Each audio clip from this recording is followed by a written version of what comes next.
Hello, everyone, and welcome to Trent University's virtual winter open house. We are excited to welcome you to the Logistics and Supply Chain Management session. I'm Sarah, and I will be the moderator of this session. With me today, I have Professor Ayman El-Amir, who will be giving a little presentation about the new program that we're offering.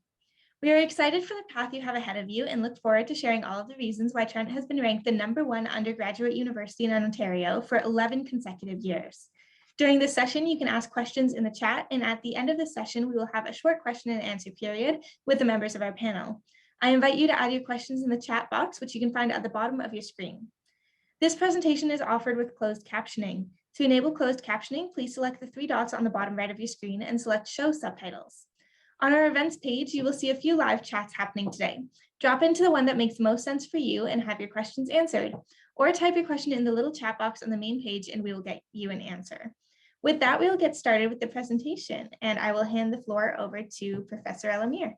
Great. So welcome everyone to the session on Logistics and Supply Chain Management new degree at Trent University.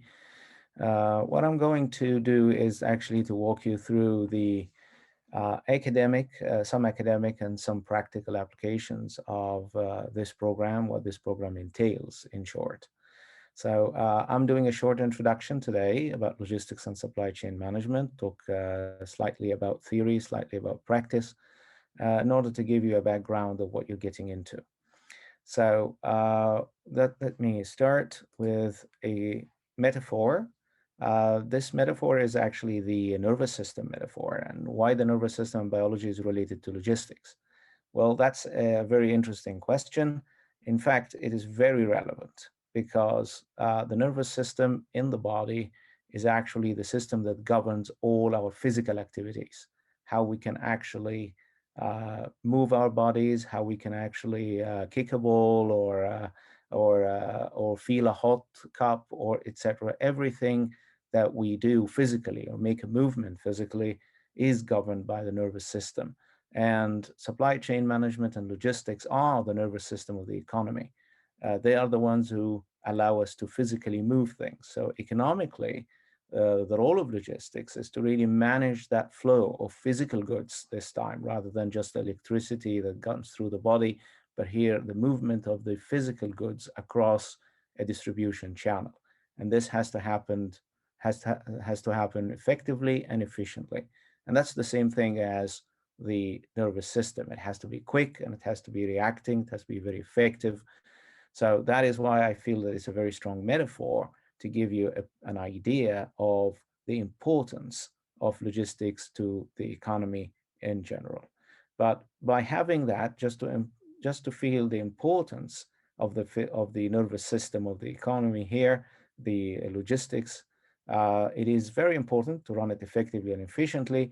But this is not it, because like the body again, because if we are doing physical activities, we can put food on the table, we can cultivate things and eat it.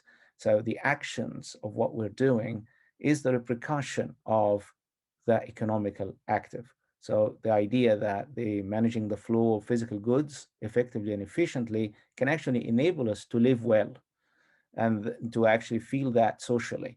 So the social value of logistics is very important. It's actually the way we materially live, to have access to material living, to have access to buy food, to have access to eat, to have access to furnish our homes, to have the necessary tools needed to do our jobs. So it's very, very important to actually have access to material living by or through logistics. So logistics is not just an economic activity of running that flow, but it actually allows us to live our lives normally.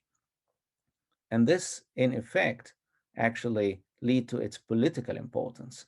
As you have seen, when the truckers were protesting, when COVID-19 hit, the effects on the shelves, the effects on how we get things and the products to the shelves, to the people, was very enormous. So we wanted, in order to ensure that a manager can ensure that the employees are happy and stable and can lead and can legitimately lead this organization, same as the government had to do something, had to deal with the situation that's affecting the logistics of our daily life in order to legitimize and to stabilize their power, their legitimacy, their leadership. So supply chain is not just an economic activity, although this is the core of it, but it has repercussions socially and politically. And that is how important is the subject. So let's dive into the subject itself and see what it actually means to do business in logistics. There are many sectors or interested in logistics and supply chain.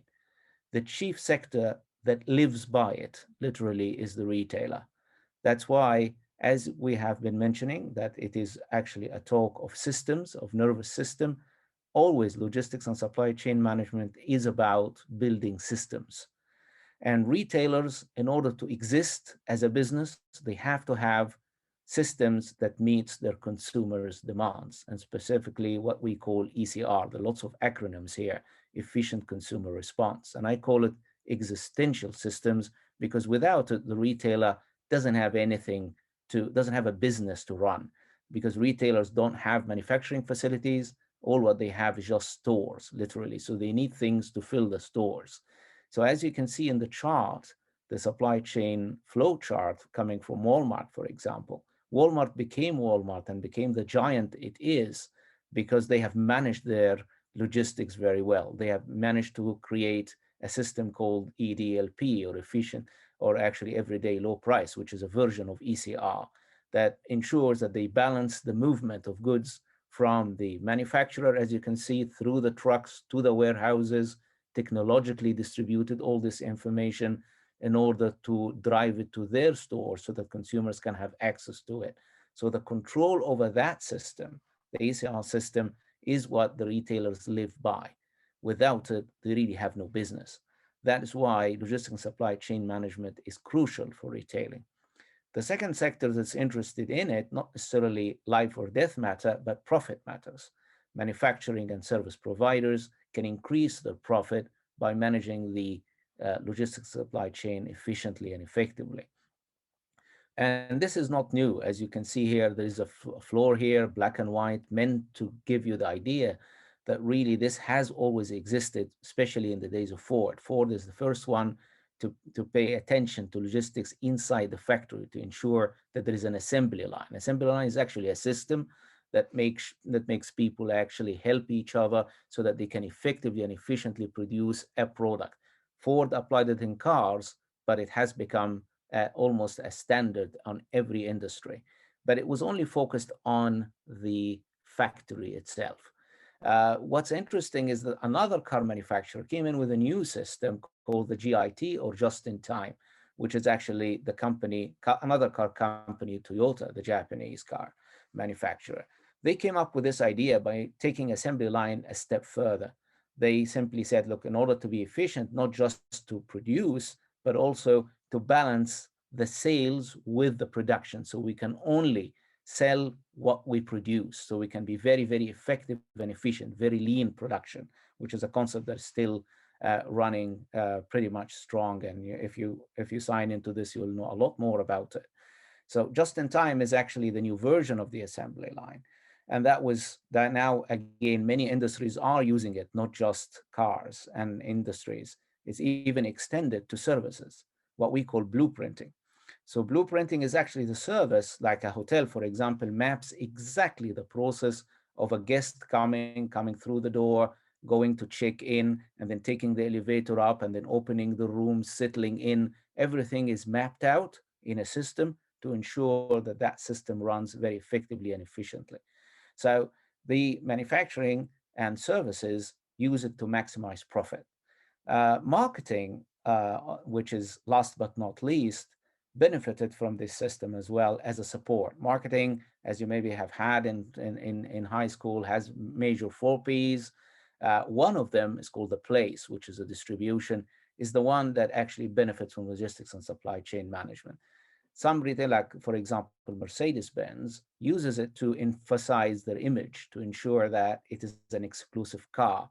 So they ensure that the dealerships will not be ubiquitous everywhere because that will dilute their image, but at the same time, they need to be close by when the consumers need them. So that balance of when and where to place your outlets and your retailers, the dealerships, has become part and parcel of what we call brand positioning. It supports it. But some others, like Uber, for example, use this distribution to actually build an entire system. That's why I call it Uberism, because it's copied later on. But it is actually a service that Uber is not a taxi. Uber makes the system through which people can actually drive each other. So it is effectively a matter of logistics. They are not a taxi system. They are actually a logistic system that enables people to taxi each other. And that is what Uberism is about. Similarly, Amazon moved retailing from stores to warehouses and again run the very efficient system to get the things to your door rather than going to the store. So that what made it very innovative. They use distribution as the key advantage in their marketing process. And finally, the other two, FedEx and UPS, those are the ones who used to be moving letters and parcels. But at the end of the day, they effectively found out that we have a lot of understanding of the system of moving things. And that can actually benefit people who do not know. So now we can move animals, we can move vegetables, we can move cranes, we can move anything. So they started selling their ideology of logistics, supply chain management, and systems to support small businesses and sometimes medium-sized business need expertise in the area. So this is in a nutshell what the business of logistics is currently about. Finally, I'm just going to go quickly over the careers. What can you do in what I call a life in logistics? First, you can be in retailing. Retailing welcomes everybody who understands logistics. Either you work at the front end, what we call buying management, is that you actually look at what is needed and go and procure it and try to make sure that the retail image is reflected through your management of what the material that's on the shelf. And that management, it by definition includes running the supply chain that brings these elements, whether it is fashion, there is wine buyers, fashion buyers, produce buyers, etc., fish buyers, everything, food, clothes, you name it, computers. And then you can be part of the flow, either manage the transportation systems, or as you see in the Whitby area, one of the biggest areas near to the Durham campus, they run one of the largest warehouses of Sobeys in Canada, not just in Ontario. So this is another warehouse. Maybe you don't see it, but without it, Sobeys stores will not exist. So that process of management. Then in manufacturing, you can be like the manufacturers that we said, you can be designer of a floor. These days, the robotics are designed by a mix between engineering and those who understand logistics. So you can actually build a system that's effective and efficient in the assembly line. And then there are others who run this system after it's built, what we call operation system managers. And finally, project management, which is a very big topic these days. But project management do exactly the same thing as the upper two. The only difference is that they do it project by project, as in the name. So they run the logistics of running a certain day, moving a hospital from one place to another, even moving furniture from one. It's part of the project management as well.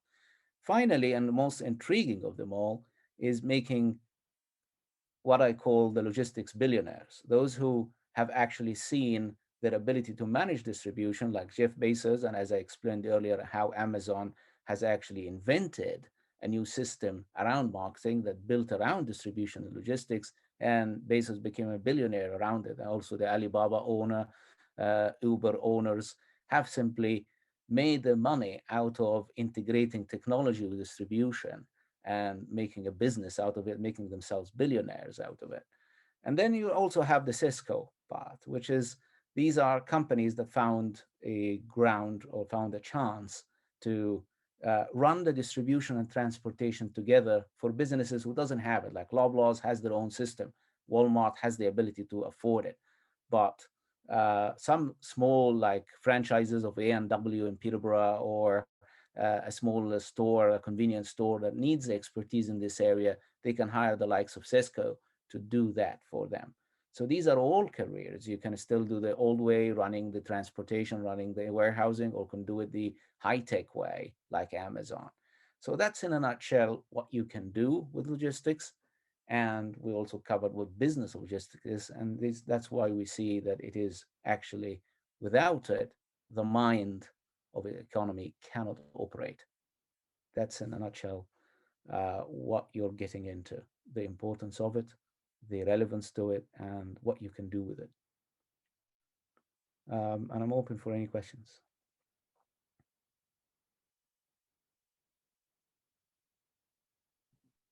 That's great. Thank you so much, Professor Elmir, for such an informative presentation. I really like that nervous system metaphor. It really made the concept very clear to me about what it kind of covers and what logistics and supply chain management is. So thank you so much for that. One quick question for you. If students want to be in touch to get more information, what is the best contact for them?